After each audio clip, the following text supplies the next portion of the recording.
तो आज जो हम टॉपिक डिस्कस करेंगे वो मोस्टली एग्जाम में 3 मार्क्स का पूछा जाता है। ओके, थोड़ा डायग्राम बेस्ड टॉपिक है लेकिन इम्पॉर्टेंट है। तो that is the structure of sperm and ovum. ठीक है, ओवम का स्ट्रक्चर कैसा रहता है एंड स्पर्म का स्ट्रक्चर हमारे पास किस तरह से। सबसे पहले हम बात करेंगे स्पर्म के स्ट्रक्चर की। ठीक है, तो स्पर्म के स्ट्रक्चर में हमारे पास स्ट्रक्चर ऑफ कौन कौन से कंपोनेंट्स हमारे पास रहेंगे। नंबर 1 हेड रीजन, नंबर 2 हमारे पास नेक रीजन, नंबर 3 हमारे पास middle piece region and number 4 हमारे पास क्या रहेगा, टेल रीजन। ये 4 हमारे पास पार्ट रहेंगे किसके, स्पर्म, जिसके स्ट्रक्चर को हम लोग डिस्कस। तो सबसे पहले स्पर्म के स्ट्रक्चर में हम हेड रीजन को दिखाएंगे। तो हेड रीजन कुछ हमारे पास इस तरह से पॉइंटेड रहेगा, जो कवर्ड रहेगा किससे, प्लाज्मा मेम्ब्रेन। इसके बाद क्या रहेगी, प्लाज्मा मेम्ब्रेन की कवरिंग। थ्रू द स्पर्म हमारे पास प्लाज्मा मेम्ब्रेन जो है वो कवर्ड रहेगा। हेड रीजन में ओवल स्ट्रक्चर हम लोग ड्रा करेंगे। ठीक है, इस यहाँ पे जो ये पॉइंटेड एंड है, ठीक है, इस पॉइंटेड एंड के अंदर हमारे पास कुछ एंजाइम प्रेजेंट है। ठीक है, इस पॉइंटेड एंड के अंदर जो एंजाइम प्रेजेंट होंगे उन्हें लाइटिक एंजाइम कहा जाता है, जो एग सेल के बाहर की जो वॉल्स हैं उसको डिसॉल्व करने के लिए इंपॉर्टेंट रोल प्ले करेंगे। Is it clear? तो यहाँ पे जो एंजाइम प्रेजेंट होंगे they are called as lytic enzyme. और ये जो पोर्शन है, जो ये टिप वाला पोर्शन रहेगा, इसे हम क्या कहेंगे, that is called as acrosome. क्या कहेंगे, एक्रोसोम। और इसके बाहर हमारे पास क्या है, प्लाज्मा मेम्ब्रेन की कवरिंग। प्लाज्मा मेम्ब्रेन जो है वो इससे कवर्ड। अब यहाँ से एक क्वेश्चन एग्जाम में पूछा जाता है, 1 मार्क्स का आ सकता है, that what is the function of acrosome. So acrosome which contain the lytic enzyme, a lysine enzyme that help in the dissolve of the membranes that are present outside the egg cell. Is it clear? Then after हमारे पास इस head region के अंदर नीचे जो portion आएगा उसमें nucleus containing chromosomal material present होगा। Main reason sperm के अंदर यही हेड रीजन आएगा, क्योंकि जितना भी जेनेटिक मटेरियल होगा यहीं पे प्रेजेंट होगा और यही जेनेटिक मटेरियल एग के जेनेटिक मटेरियल के साथ फ्यूज करके हमारे पास जाइगोट बनाएगा। एक्सचेंज यहीं पे होगी genetic material. Is it clear? तो यहाँ पे जो ये हमारे पास अंदर जो कंटेंट आ रहा है that is nucleus containing chromosomal material. Then after हमारे पास हेड रीजन के अंदर इतनी ही चीजें।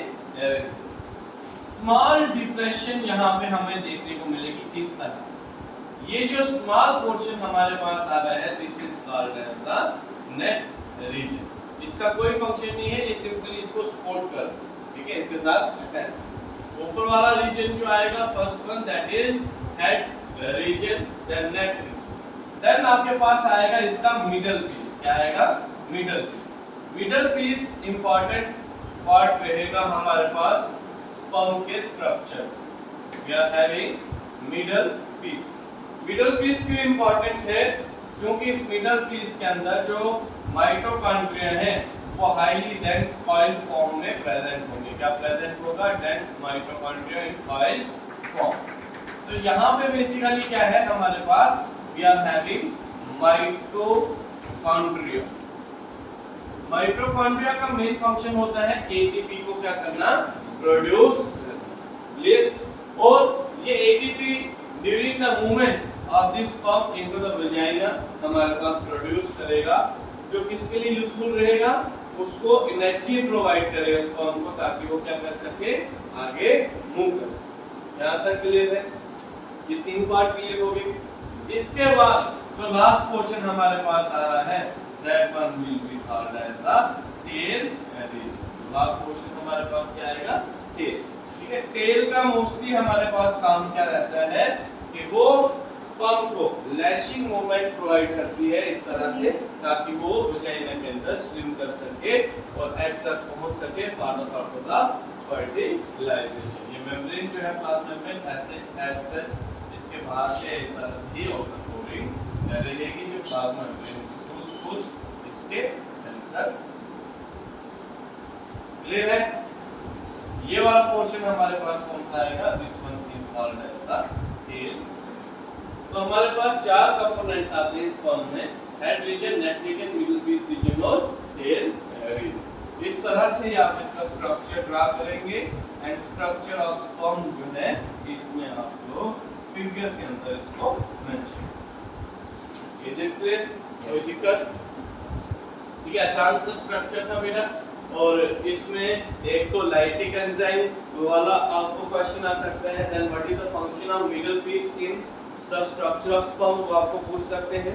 that it contains the mitochondria that will provide energy and help the sperm to swim, ठीक है, in the help the sperm to provide energy in the form of ATP, ठीक है, for the purpose of its movement। चलेगा तो उसको energy की जरूरत पड़ेगी ना, तो उसके लिए हमारे पास माइटोकॉन्ड्रिया। लेकिन जब देखो स्पर्म एंटर करेगा किस रीजन के अंदर, उस एग सेल के अंदर जब स्पर्म की एंट्री होती है तब पूरा स्पर्म अंदर नहीं जाता, सिर्फ उसका हेड रीजन हमारे पास अंदर जाएगा, बाकी रीजन उसका काम खत्म हो जाएगा, वो बाहर ही रहेगा, डिजनरेट हो जाएगा, बॉडी से अलग हो जाएगा। क्योंकि हेड रीजन के अंदर ही हमारे पास जेनेटिक मटेरियल होगा क्रोमोसोम्स के अंदर, तो वही हमारे पास रिस्पांसिबल होगा किस पर्पस के लिए, हमारे पास इंफॉर्मेशन को नेक्स्ट जनरेशन तक पहुंचाने के। यहाँ तक क्लियर हो गया हो तो बता दीजिए। Now, next जो स्ट्रक्चर अब हम लोग करेंगे, that is structure of human egg cell। Structure of egg cell or ovum। कैसा स्ट्रक्चर रहता है हमें पता है, स्मॉल राउंडेड स्ट्रक्चर हमारे पास egg cell का रहेगा। It is having small rounded structure जिसका जो साइज रहेगा, डायमीटर रहेगा, it is around 0.1 mm। इसमें खास बात क्या रहेगी ओवम या एग सेल की, कि इसकी खुद की अपनी क्या होती है, plasma membrane. Ovum has its own plasma membrane। Ovum की खुद की अपनी क्या रहेगी बेटा, प्लाज्मा मेम्ब्रेन रहेगी।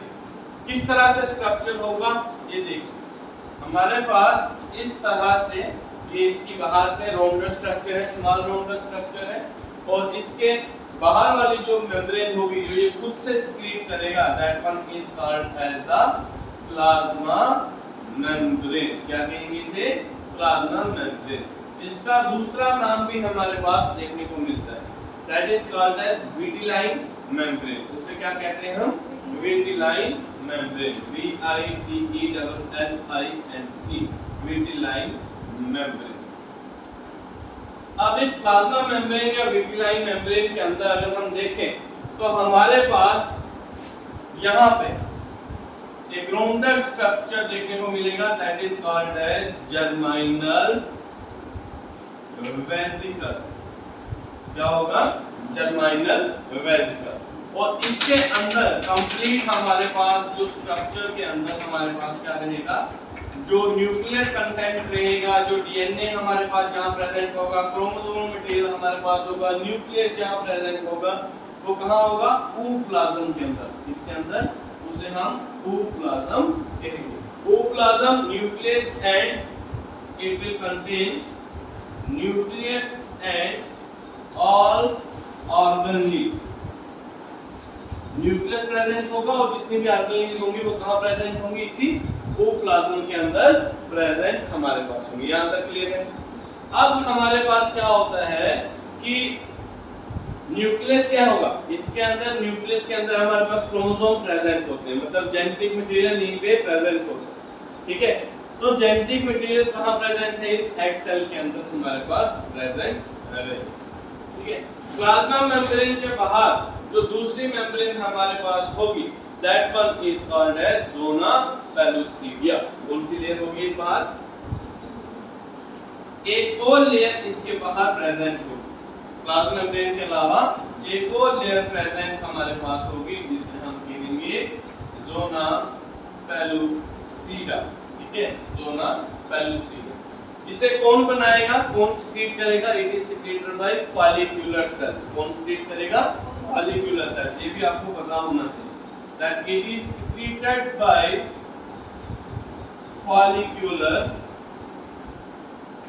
सेल्स। अब इसके बाहर ज़ोना पेलुसिडिया के बाहर जो सबसे आउटर लेयर हमारे पास है, वो थोड़े से हमारे पास जो रेडिएटिंग सेल्स की एक लेयर है, जिसे हम कोरोना रेडिएटा लेयर कहते हैं। एक और लेयर है जो रेडिएटिंग सेल्स की बनी हुई है, और वो रेडिएटिंग सेल्स की लेयर भी कौन बना रहे हैं, फॉलिक्यूलर सेल्स ही बना रहे हैं, जो ज़ोना पेलुसिडिया को बना रहे हैं। तो किस तरह से हमारे पास होगा, इस तरह से वो रेडिएटिंग सेल्स बाहर की तरफ निकल, इस तरह। समझ आई बात, समझ आ रही है बात? ठीक है, जो ये रेडिएटिंग हमारे पास सेल्स हैं, इन्हें एक और लेयर हमारे पास है सेल की बना रही। ये जो एक और लेयर हमारे पास सेल की जो बन रही है, इस लेयर को बेसिकली हम क्या कहते हैं, that is called as corona radiata, RADIATA, corona radiata. ये भी किसकी बनी होगी, made up of follicular cell. ये सिक्रीशन होगी फॉलिक्यूलर सेल्स की, और फॉलिक्यूलर सेल की सिक्रीशन से क्या बनेगा, ज़ोना पेलुसिडिया। लेकिन जो फॉलिक्यूलर सेल से बनेंगे वो क्या होंगे, कोरोना रेडिएटा। इस तरह से इसके अंदर बहुत सारे फॉलिक्यूलर सेल जो होंगे वो क्या होंगे, अरेंज हमारे पास। Is it clear? यहाँ पे आप लिख सकते हो that is made up of follicular cell से मिलकर ये बनी। Is it clear? अब यहाँ पे दो चीजें आपने याद रखनी, ठीक है, दो चीजें आपने कौन सी याद रखनी है, एग के स्ट्रक्चर को लेके दो पोल्स को हम डिटरमाइन करते हैं। एक होता है एनिमल पोल, एक होता है वेजिटल पोल।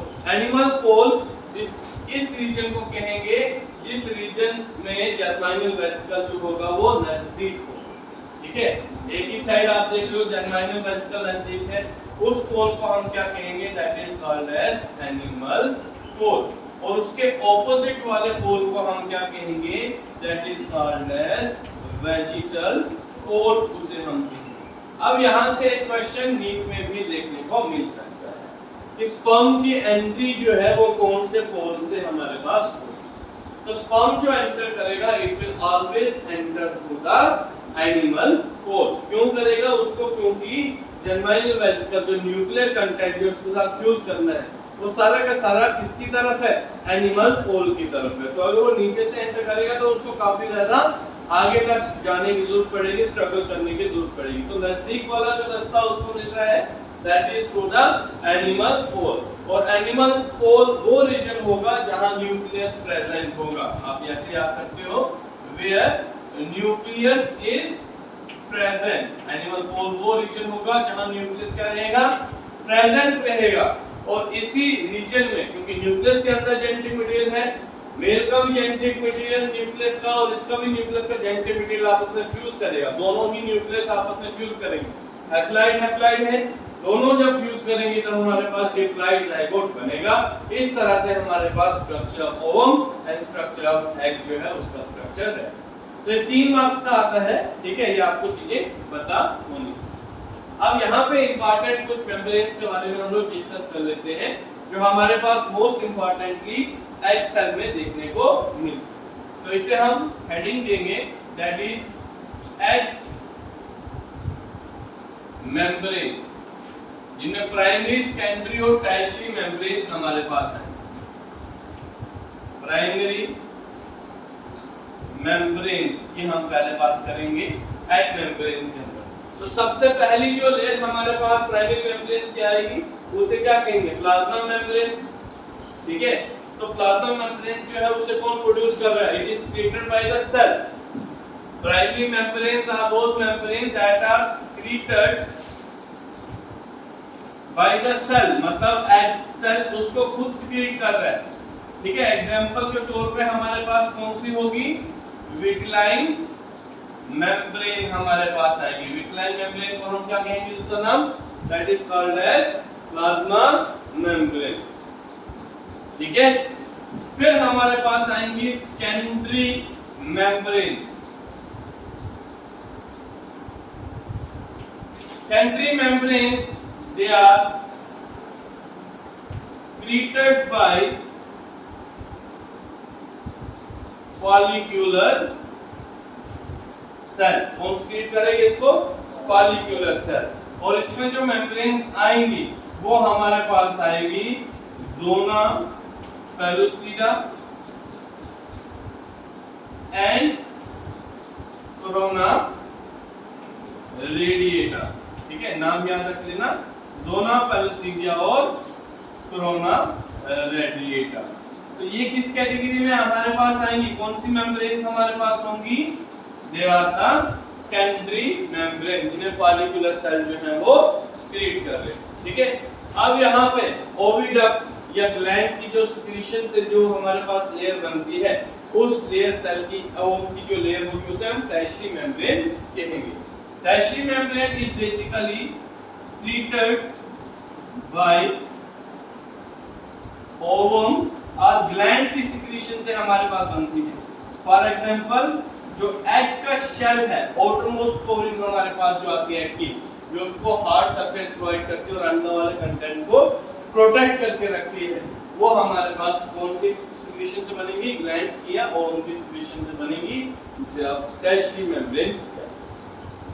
तो ओवरऑल एग या ओवम की कंपोजिशन में तीन तरह की मेम्ब्रेन मिलती हैं। पहली चीज कि ये खुद की अपनी प्लाज्मा मेम्ब्रेन को क्या करता है? सीक्रेट करता है। इसकी खास बात होती है इसकी खुद की अपनी प्लाज्मा मेम्ब्रेन होती है, जिसे ये खुद का सेल जो है वो प्लाज्मा मेम्ब्रेन को बनाता है।